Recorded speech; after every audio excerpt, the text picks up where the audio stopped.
حضرت ربیعہ رضی اللہ تعالیٰ عنہ صحابی رسول ہیں، حضور نبی پاک صلی اللہ علیہ وسلم وضو کروایا، وضو کرواون تو بعد حضور علیہ السلام نے ارشاد فرمایا سل ربیعہ،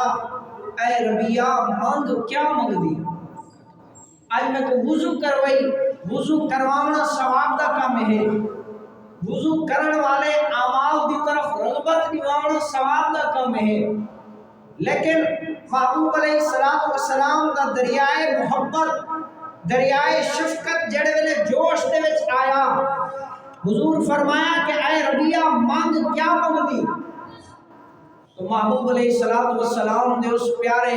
صحابی نے جڑے ویلے ڈٹھا کہ آج دریائے شفقت و رحمت جوش دے اندر ہے، تو اس نے دنیا نہیں منگی۔ اگر ساکی طرح دا کوئی دنیا پرست ہویا، خواہشات دا پیروکار ہویا، تے والو آکھیا یا رسول اللہ میں کو اتنا جائیداد ہوئے، یا رسول اللہ میں کو فلانا زمینہ ہوئے، اتنا میں کو فلانی چیز ہوئے، لیکن صحابی رسول نے جس طرح اس وقت اپنی نصیب دا مرکز اور محور نصیب کو جڑے منگیا تو کیا منگیا؟ فرمایا اسالو کا مرافقت فی الجنہ، یا رسول اللہ دنیا تے فانی ہے، اتھائی رہ وجنے، فرمایا یا رسول اللہ جنت تے اوے تہاڈے صدقے میرے ہی وجنی ہے، لیکن میں اے چاہتا کہ جنت دے اندر رب تعالیٰ تہاڈی موافقت یعنی تہاڈے نال ہو۔ سبحان اللہ، یعنی جنت دے وچ جو مقام جو مرتبہ تہاکو عطا کیتا میں نے عام انسان تو تھا پہنچ نہیں سکتا، لیکن یا رسول اللہ میرے دل دی خواہش اے ہے کہ میں جنت دے اندر بھی تمہارے نال رہوں۔ سبحان اللہ، ایسے اعمال روزہ بھی اسی طرح دا عمل ہے کہ ہر عمل دے بدلے جنت ہے، لیکن فرمایا جڑا روزہ رکھے سی رب تعالیٰ خود براہ راست اپنی جزا دے سی۔ اللہ فرماتے روزے دی جزا میں آپ دے ساں، ایک مطلب یہ نہیں دے کہ ہر عمل دی جزا فرشتے دے سن، لیکن اللہ فرماتے جڑا روزہ ہے روزے دی جزا میں بندے کو آپ عطا فرما۔ امام الانبیاء دے دیوانے روزہ رب ذوالجلال کا عظیم بابرکت عمل ہے، اسلام دے بنیادیں دے وچوں ایک بنیاد روزہ۔ امام الانبیاء نے اپنی حیات ظاہری دے اندر روزے دا بڑا اہتمام فرمایا، صحابہ کرام بھی روزے رکھے دے ہیں۔ اسلام دی سب تو پہلی جنگ، پہلا جہاد ماہ رمضان المبارک دے اندر ہویا، 17 رمضان المبارک روزے دی حالت دے اندر اہل اسلام دے 313 جوان میدان بدر دے اندر بن کے اسلام دے جھنڈے کو سر بلند فرمایا۔ اے اسلام دی ابتدا اللہ تندے محبوب دے غلام میدان بدر دے اندر سرخرو ہو کے واپس آئے، قیامت تک آن والے مسلمانے دے کیتے تاریخ رقم کر کے آئے کہ حالت روزہ دے اندر رب تعالیٰ بندے دے ہوتے اپنی فتوحات دے، اپنی رحمتیں دے، اپنی برکتیں دے دروازے کھول چھوڑے میں۔ کیوں نہ کھولے؟ جڑے ویلے اللہ دی رضا کو من کے ایک مومن بندہ سخت گرمی دے اندر پیاس دے کول حلق سکدا پئے، پانی موجود ہے، گرمی بھی سخت ہو گئی ہے، کھانا موجود ہے، سامنے رکھیا ہوا ہے، لیکن رب دی رضا سامنے کھڑی ہے، نہ پانی دی طرف ہاتھ ودھے دے، نہ کھانے دی طرف ہاتھ ودھے دے، رب دی رضا کو منی بیٹھے، تو جڑے ویلے رب دی رضا کو تسلیم کیتی بیٹھے، رب دی ہینے ہوتے اپنی رحمت دے دروازے کھول چھڑے دے۔ اللہ دا سونا نبی فرمے دے بروز قیامت اللہ رب العالمین العالمین نے جنت دے 8 دروازیاں دے وچوں ایک دروازہ روزہ داریں دے کیتے خاص فرما چھوڑیا ہے کہ جنت دے اس دروازے دے وچوں صرف روزہ دار داخل ہو سکتے۔ امام الانبیاء دے دیوانیوں 29 شعبان دا آخری روز اللہ دا سونا نبی منبر دے اتے جلوہ افروز ہویا، کیا فرمایا؟ فرمایا یا ایوہ الناس قد ازلکم شہر عظیم،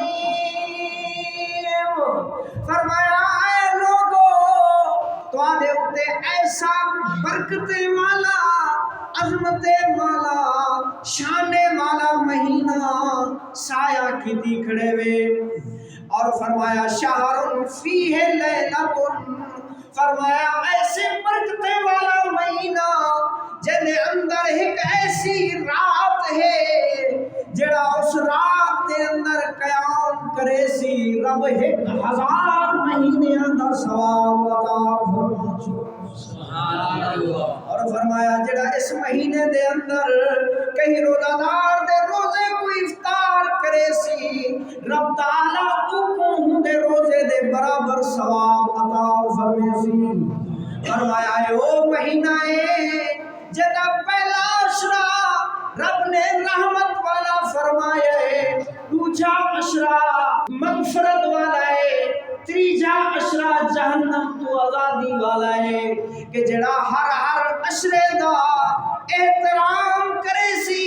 رب دی رحمت دا بھی مستحق بن سی، رب دی بخشش دا بھی مستحق بن سی، تے رب جہنم تو بھی آزاد فرمان چھوڑے سی۔ رب یاد دیوانیوں اے ایسا برکتے عظمت والا مہینہ رب نے سب عطا فرمایا ہے کہ ایسا امام الانبیاء علیہ السلام دی بڑی مشہور حدیث تو آپ کو سناوا۔ حضور تشریف گھن کے آپ نے منبر دی پہلی سیڑھی دے اتے قدم رکھیا، آمین فرمایا، ول دوجی سیڑھی دے اتے قدم رکھیا، اللہ دا نبی آمین آدے، ول تریجی سیڑھی دے اتے قدم رکھیا، اللہ دے نبی نے ول بھی آمین آکھیا۔ جڑے ویلے آپ منبر دے اتے جلوہ افروز ہوئے، پوچھیا صحابہ کرام نے سونیا اج ایک نواں معاملہ نٹھے سے، کوئی دعا کرن والا ساکو تے نظر نہیں آیا، لیکن نبیوں دا سردار ہر سیڑھی دے اتے آمین آدا گئے، ادھر اندر کیا حکمت توجہ ہے نا یار؟ اللہ دے سونے نبی نے فرمایا اے میرے صحابہ جڑے ویلے میں پہلی سیڑھی دے اتے قدم رکھے آئے میرے کول جبریل آیا، انہیں آکھیا دعا منگی، اے اللہ دے پیارے رسول تباہ و برباد ہوئے او شخص جڑا اپنی زندگی دے اندر ماہ رمضان پاوے لیکن اپنی بخشش نہ کرا سکے۔ فرمایا میں جبریل دی اس دعا دے اتے آمین آکھے ہل جڑے ویلے دوجی سیڑھی دے اتے قدم رکھیا، جبریل امین نے دعا منگی، اے اللہ دے نبی او شخص تباہ و برباد ہو بنے جب زندگی دے اندر پیو ماں ملے تے او پیو ماں دی خدمت کر کے جنت حاصل نہ کر سکے۔ فرمایا میں اس دے اتے بھی آمین آکھے جڑے ویلے تریجی سیڑھی دے اتے پہنچیا، جبریل امین نے دعا منگی، فرمایا تباہ و برباد ہوئے وہ شخص جڑا تہاڈا نام گندا بنے تہاڈے نام تو بعد درود نہ پڑھے۔ فرمایا میں اس دے اتے بھی آمین آکھے۔ اور میرا دوست خود سوچ دعا منگن والا نبیوں دا سردار ہوئے، آمین آکھن والا نبیوں دا سردار ہوئے تے وال اس دعا دی قبولیت دے اندر کیڑا شک ہو سکتے؟ تو امام الانبیاء دے دیوانیوں اس ماہ مقدس دا احترام کرنے، اس ماہ مبارک دیاں برکتاں حاصل کرنیاں تو جنہ ارادہ جنہ نیت اس ماہ مقدس دے احترام دی ہوئے وہ میرے نال رل کے جملے پڑھ گنے فرمایا اے ماہ رمضان رب کے مہمان تیرا آنا مبارک ہو اے برکتے والے مہمان تیرا عمل برکتے والا ہوئے رب اس ٹائم مقدس مہمان یا برکتہ سکو عطا فرماوے اے ماہ رمضان رب کے مہمان تیرا آنا مبارک ہو رکھیں گے روزے پڑھیں گے قرآن تیرا آنا مبارک ہو رکھیں گے روزے پڑھیں گے قرآن تیرا آنا